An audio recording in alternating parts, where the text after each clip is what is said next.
आज हम 2026 में हैं, लेकिन जाति व्यवस्था की छाया अब भी हमारे समाज पर है। हम तकनीक और नए भारत की बात करते हैं, पर क्या हम सच में आगे बढ़ सकते हैं जब तक हम अपनी सामाजिक नींव को नहीं समझते?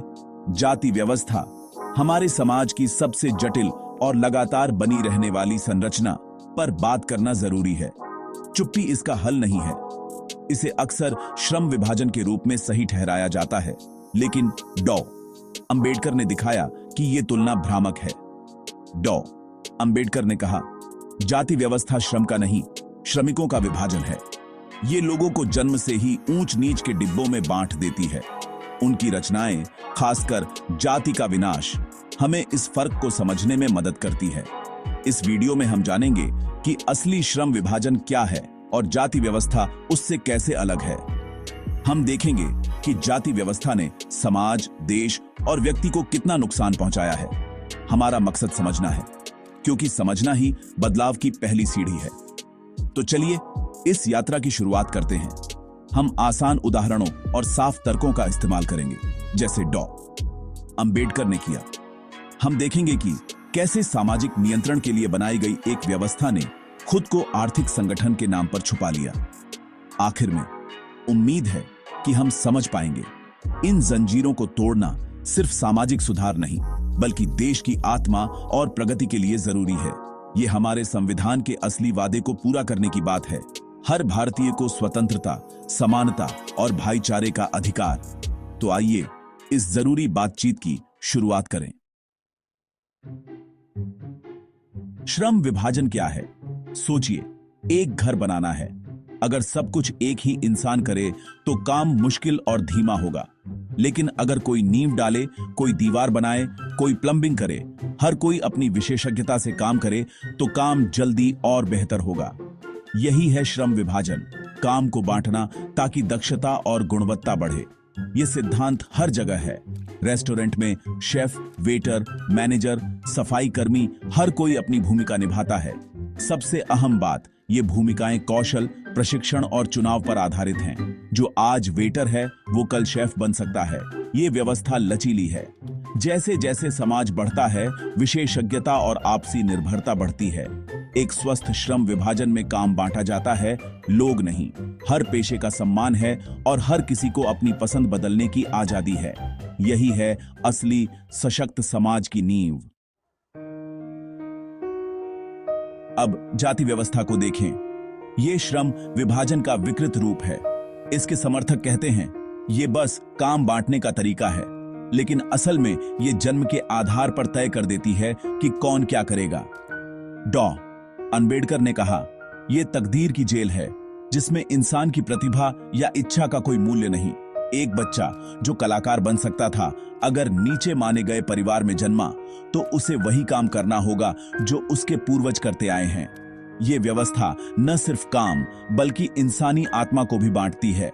इसमें पेशे ऊंच नीच के पायदान पर रखे जाते हैं, कुछ शुद्ध, कुछ अशुद्ध। ये दक्षता नहीं, शक्ति और नियंत्रण की बात है। पुजारी का काम श्रेष्ठ, टेनर का काम हीन। ये सोच समाज में असमानता और भेदभाव को जन्म देती है। जाति व्यवस्था अनैच्छिक और अपरिवर्तनीय है। कोई पेशा बदल नहीं सकता। ये जन्म के साथ मिली उम्र कैद है। कोई अपील, कोई चुनाव नहीं। ये सिर्फ पेशा नहीं, बल्कि शादी, रहन सहन, यहां तक कि किसके साथ खाना खा सकते हैं, सब कुछ तय कर देती है। ये एक आधुनिक न्यायपूर्ण समाज की पूरी तरह विरोधी है। डॉ. अंबेडकर की दलील का सार यही है, जाति व्यवस्था श्रम विभाजन नहीं, श्रमिकों का विभाजन है। श्रम विभाजन दक्षता के लिए काम बांटता है। जाति व्यवस्था इंसानों को ऊंच नीच में बांटती है। एक में ध्यान काम पर होता है, दूसरे में व्यक्ति की जाति पर।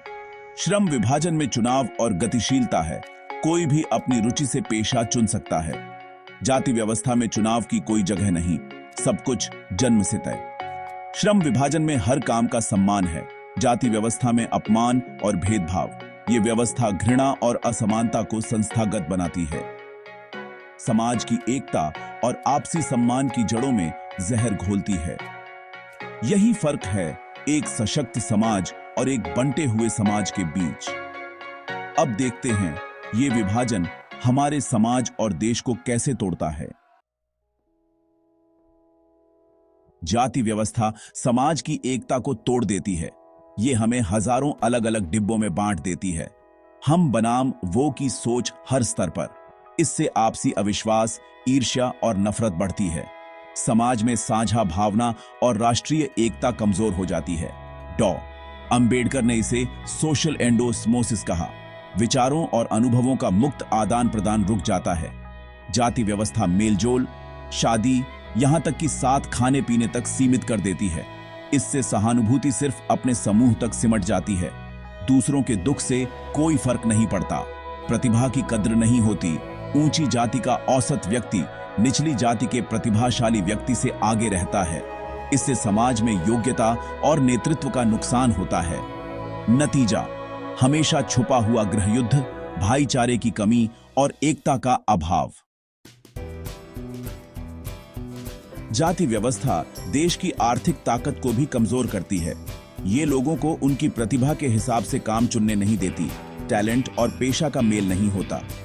नतीजा, अक्षमता, कम उत्पादकता और आर्थिक विकास में रुकावट। सोचिए, वायलिन बजाने वाला ड्रम बजाए और ड्रमर वायलिन, सिर्फ जन्म के आधार पर। इससे देश की मानव पूंजी बर्बाद होती है। जाति आधारित राजनीति भी राष्ट्रीय एकता को कमजोर करती है।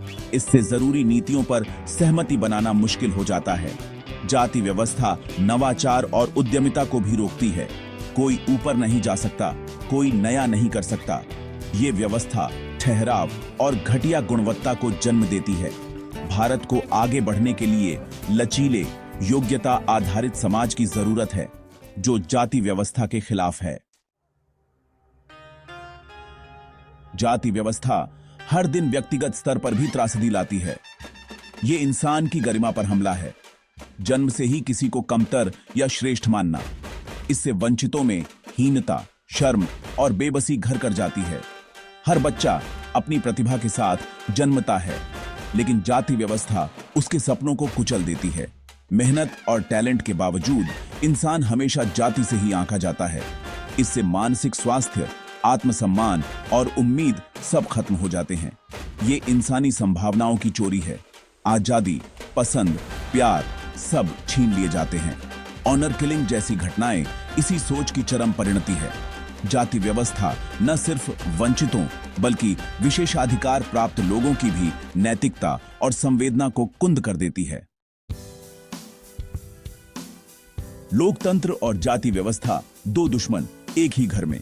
लोकतंत्र की नींव है स्वतंत्रता, समानता, भाईचारा। जाति व्यवस्था की नींव बंधन, असमानता, विभाजन। डॉ. अंबेडकर ने कहा, राजनीतिक लोकतंत्र तभी टिकेगा जब सामाजिक लोकतंत्र होगा। जाति व्यवस्था इन तीनों मूल्यों का सीधा विरोध करती है। ये आजादी, समानता और भाईचारे को नकारती है। जब तक समाज में असमानता है, लोकतंत्र सिर्फ दिखावा है। चुनाव जाति गणना बन जाते हैं। प्रतिनिधित्व का असली मकसद खो जाता है। डॉ. अंबेडकर ने चेताया, सिर्फ राजनीतिक लोकतंत्र काफी नहीं, सामाजिक और आर्थिक जीवन भी लोकतांत्रिक होना चाहिए। जाति व्यवस्था को खत्म करना सिर्फ सामाजिक सुधार नहीं, लोकतंत्र की आत्मा की रक्षा है। सच्चा लोकतांत्रिक बनने के लिए हमें जातिवाद के खिलाफ खड़ा होना होगा। डॉ. अंबेडकर के तर्कों से साफ है, जाति व्यवस्था को जड़ से खत्म करना जरूरी है। ये काम किसी एक व्यक्ति या समूह का नहीं, हम सबकी जिम्मेदारी है। हमें अपने भीतर की पूर्वाग्रहों और विशेषाधिकारों को पहचानना होगा। हर जगह, घर, दफ्तर, समाज जाति भेदभाव का विरोध करें। बच्चों को समानता और सहानुभूति सिखाएं, न कि ऊंच नीच। जाति की दीवारें तोड़ें, दोस्ती और सहयोग बढ़ाएं। सामाजिक न्याय और अवसरों की समानता के लिए नीतियों का समर्थन करें। संविधान का सपना न्याय, स्वतंत्रता, समानता, भाईचारा हम सबका वादा है। एक ऐसा भारत बनाए जहां जन्म नहीं, योग्यता और चरित्र मायने रखे। रास्ता कठिन है, लेकिन यही सच्ची आजादी और प्रगति की राह है। आइए साथ चलें।